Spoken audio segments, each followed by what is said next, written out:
Presenting grabbers. इस कहानी की शुरुआत में आसमान से एक मीटरॉइड समंदर में गिरता है। दरअसल ये एक छोटे से आइलैंड के पास है। वहीं पर मछुआरों की एक नाव होती है। वो उस रोशनी को समंदर में गिरते हुए देखते हैं। उन्हें लगता है कि शायद ये फ्लेयर गन का इशारा है। और जब वो उस जगह पर जाते हैं जहां पर मीटरॉइड गिरा था, तो कोई अनजान बहुत बड़ी चीज उन्हें एक एक करके पानी में खींच लेती है। अगली सुबह आइलैंड के पुलिस ऑफिसर ओशे को दिखाया जाता है, जिसके साथ काम करने के लिए एक नई लड़की लिसा को बुलाया गया है, क्योंकि यहाँ का जो चीफ ऑफ पुलिस है वो कुछ दिनों के लिए बाहर जा रहा है। हालांकि इस बात से ओशे खुश नहीं होता। वो चीफ ऑफ पुलिस से कहता है कि मैं अकेले सब कुछ संभाल सकता था, पर चीफ ऑफ पुलिस को उस पर भरोसा नहीं होता, क्योंकि वो हमेशा शराब के नशे में रहता है। वहीं इस आइलैंड की पोर्ट पर दिखाया जाता है जहां पर दो वर्कर होते हैं। उनमें से एक वर्कर जिसका नाम रॉय होता है, उसे समंदर में एक अजीब सा क्रीचर मिला होता है। वो उस क्रीचर को अपने घर पर लाकर बाथटब के अंदर डाल देता है, क्योंकि उसे लगता है कि उसे इस क्रीचर के बदले अच्छे खासे पैसे मिल सकते हैं। वहीं ओशे और लिसा को दिखाया जाता है जो दोनों के दोनों बीच के किनारे पहुंचते हैं, क्योंकि आज वहां पर बहुत सारी मछलियां मरी हुई होती है। यहाँ पर एक डॉक्टर भी होते हैं जो इन्हें चेक कर रहे होते हैं। ये एक इकोलॉजिस्ट है जो ओशे को लिसा को बताते हैं कि इन मछलियों की मौत समंदर के अंदर ही हो गई थी, जिसके बाद बहकर ये किनारे तक पहुंच गई। मछलियों की बॉडी में बहुत गहरे घाव के निशान होते हैं। ओशे समझ जाता है कि कुछ न कुछ गड़बड़ है, क्योंकि कई सालों से इस आइलैंड पर है और आज से पहले कभी इस तरह की घटना नहीं हुई। इसके बाद वो एक कॉन्ट्रैक्टर के पास जाता है और कहता है कि तुम अपनी क्रेन से सभी मछलियों को समंदर के किनारे से हटा दो। कॉन्ट्रैक्टर अपने आदमी के साथ समंदर के किनारे पर जाता है और मछलियों को वहां से हटा देता है। पर जब कॉन्ट्रैक्टर का आदमी अपना सामान लेने के लिए किनारे पर दोबारा जाता है, तो वो देखता है कि वहां पर बहुत सारे अंडे हैं। इस तरह के अंडे आज तक उसने कभी नहीं देखे। वो एक अंडे को उठा लेता है और तभी समंदर के अंदर से एक टेंटिकल आता है जो उसे अपने साथ समंदर में खींच लेता है। कॉन्ट्रैक्टर अपने साथी को देखने के लिए जाता है, लेकिन वहां पर कोई भी नहीं होता। अब जब रात हो जाती है तो हमें समंदर के किनारे घर को दिखाया जाता है। ये रॉय के साथी का घर है। रॉय वही आदमी है जिसे समंदर के किनारे आज अजीब सा क्रीचर मिला था। यह आदमी अपनी पत्नी के साथ घर पर होता है।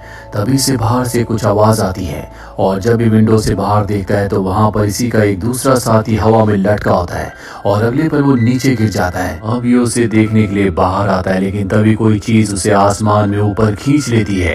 ये देखकर उसकी पत्नी भी बाहर आती है और जब वो ऊपर देखती है तो वो अजीब से क्रिएचर को देख लेती है। वो अपनी जान बचाने के लिए घर के अंदर चली जाती है, दरवाजे बंद कर लेती है। पर तभी उसकी नजर घर की चिमनी पर पड़ती है। उसे लगता है कि वो क्रिएचर इस चिमनी से आ सकता है, और इससे पहले कि वो चिमनी को बंद करती, वो क्रिएचर उसे चिमनी से ऊपर खींच लेता है। वहीं दूसरी तरफ हमें रॉय को दिखाया जाता है। जब वो अपने घर में पहुंचता है तो बहुत ज्यादा ड्रंक होता है। अब भी वो शराब पी रहा होता है और तभी वो बाथटब में देखता है जहां पर उसने क्रिएचर को छोड़ा था। अब वहां पर क्रिएचर नहीं होता बल्कि एक अंडा होता है। दरअसल वो क्रिएचर अब सीलिंग में चिपका हुआ होता है, जिसके बाद वो अपनी टेंटिकल से रॉय के ऊपर हमला करता है, पर अगले पर उसे छोड़ देता है। रॉय इस पर गोली चलाकर उसे मार देता है। इसके बाद अगली सुबह ओशे से मिलता और उसे बताता है कि उसके ऊपर एक क्रिएचर ने हमला किया था, पर उसने उसे मार दिया।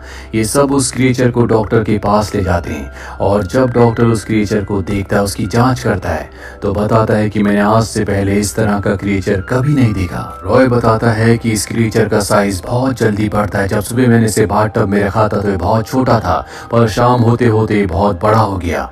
ये इंसानी खून पीता है और रॉय ने इसका नाम रखा होता है ग्रैबर। इसके बाद ओशे लिसा के साथ समंदर के किनारे पर जाता है जहां से उसने कॉन्ट्रैक्टर को मछलियां हटाने के लिए कहा था।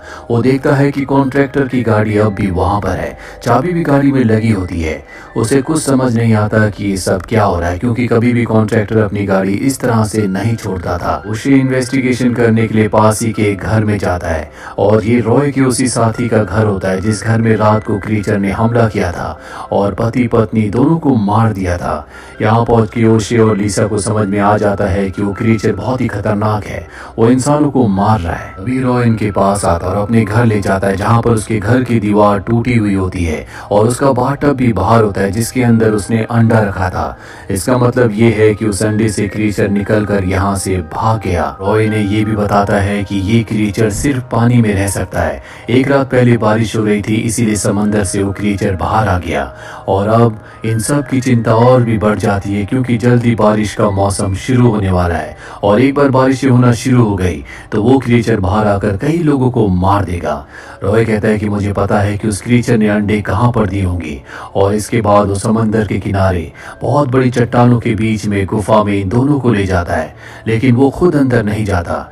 जिसके बाद ओशे और लिसा अंदर जाते हैं, जहाँ पर कुछ फिशरमैन के कपड़े पड़े होते हैं। ये उन्हीं फिशरमैन के कपड़े होते हैं जिन्हें सबसे पहले ग्रैबर ने समंदर के बीचों बीच नाव में मारा था, और अब ये आवाज लगाना शुरू कर देते हैं। पर उस आवाज से वो क्रिएचर जाग जाता है, इनके ऊपर हमला करता है, पर किसी तरह से ये उस गुफा से बाहर आ जाते हैं, जिससे इनकी जान बच जाती है क्योंकि क्रिएचर धूप में बाहर नहीं आ सकता। रॉय को यहाँ पर उस क्रिएचर के बहुत सारे अंडे भी मिलते हैं, और वो कहता है कि जल्दी बारिशें शुरू होंगी, जिसके बाद अंडों से बच्चे बाहर निकल जाएंगे और वो पूरे के पूरे आइलैंड पर हमला कर देंगे। ओशे और लिसा यहाँ पर मदद मंगवाने की कोशिश करते हैं, लेकिन आइलैंड पर आज कोई भी नहीं आ सकता क्योंकि रात को बहुत बड़ा तूफान आने वाला है।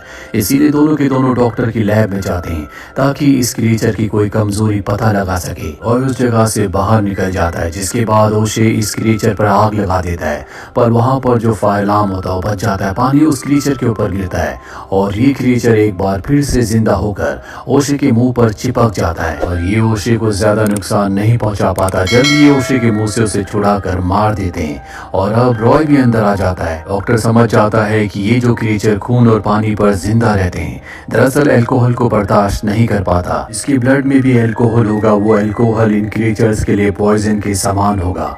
और अब इस सब के सब यहाँ के बारटेंडर के पास जाते हैं क्योंकि आज रात को बहुत बड़ा तूफान आने वाला है, बारिश आने वाली है, और अगर ऐसा हुआ तो गुफा के अंदर जो क्रिएचर है वो बाहर आ जाएगा। ये बारटेंडर से कहते हैं कि आइलैंड में जितने भी लोग हैं उन सबको हमें किसी न किसी बहाने शराब पिलानी होगी ताकि वो क्रिएचर उन पर हमला ना कर सके।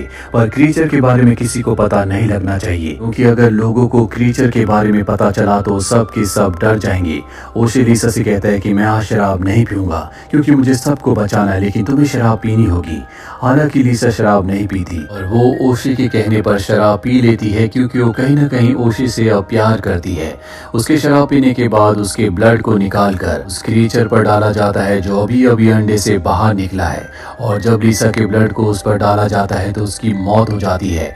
ये अब पूरी तरह से कंफर्म है कि उस क्रिएचर की सिर्फ एक ही कमजोरी है और वो है शराब। इसके बाद ओशे और लिसा यहाँ के चर्च में जाते हैं जहाँ पर बहुत सारे ओल्ड लोग प्रेयर कर रहे होते हैं।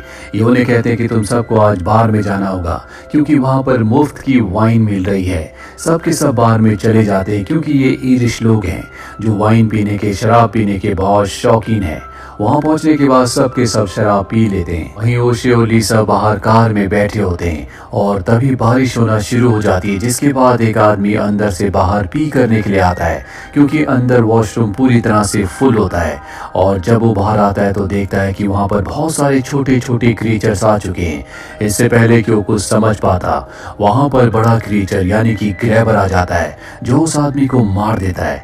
ओशे और लिसा एक बार फिर से अपनी जान बचाने के लिए कार के अंदर चले जाते हैं, पर लिसा से गलती से घबराहट में कार का हॉर्न बज जाता है, जिसके बाद ग्रैबर इनकी कार के ऊपर हमला कर देता है। पर किसी तरह से दोनों कार से निकलकर बार के अंदर आ जाते हैं और वहां पर सभी लोगों को कहते हैं कि तुम सबको ऊपर जाना होगा।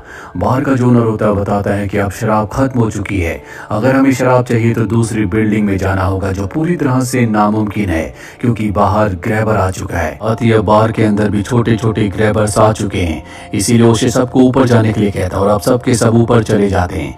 लेकिन डॉक्टर कैमरा लेकर बाहर चला जाता है, वो बहुत ज्यादा ड्रंक होता है और वो बड़े ग्रैबर की फोटो खींचना चाहता है, लेकिन बड़ा ग्रैबर अपने टेंटिकल से हमला करके उसे बहुत दूर फेंक देता है। वहीं बार के अंदर सबके सब लोग घबराए हुए होते हैं।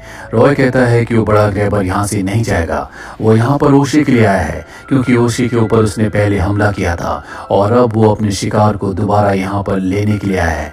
ओशे कहता है ठीक है मैं बाहर जा रहा हूँ। ओशे का बाहर जाना बहुत खतरनाक है क्योंकि उसने अल्कोहल नहीं पिया और क्रिएचर उसे मार सकता है।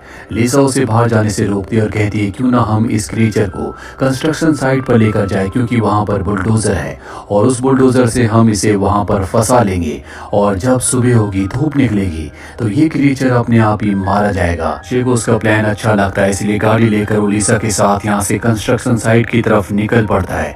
क्रिएचर यानी कि ग्रैबर ग्रैबर इन्हें देख लेता है, वो इनका पीछा करता है। ओशे जब कंस्ट्रक्शन साइट पर पहुंचता है तो नीचे ड्रम्स में बहुत सारा डीजल देखता है। वो प्लान बनाता है कि वो ग्रैबर को वहां पर गिराकर उस डीजल में आग लगा देगा जिससे उसकी मौत हो जाएगी। ग्रैबर उसके सामने होता है और बीच में वो जगह होती है जहां पर डीजल है। वो ग्रैबर को अपनी तरफ अट्रैक्ट करने के लिए आवाज लगाता है, पर ग्रैबर अपने टेंटिकल से उसे फंसा कर नीचे गिरा देता है जहां पर डीजल है। और अब ग्रैबर भी वहां पर आ जाता है। ओशे के पास फ्लेयर गन होती है जिससे वो डीजल में आग लगाने वाला होता है, लेकिन इससे उसकी भी मौत हो जाएगी।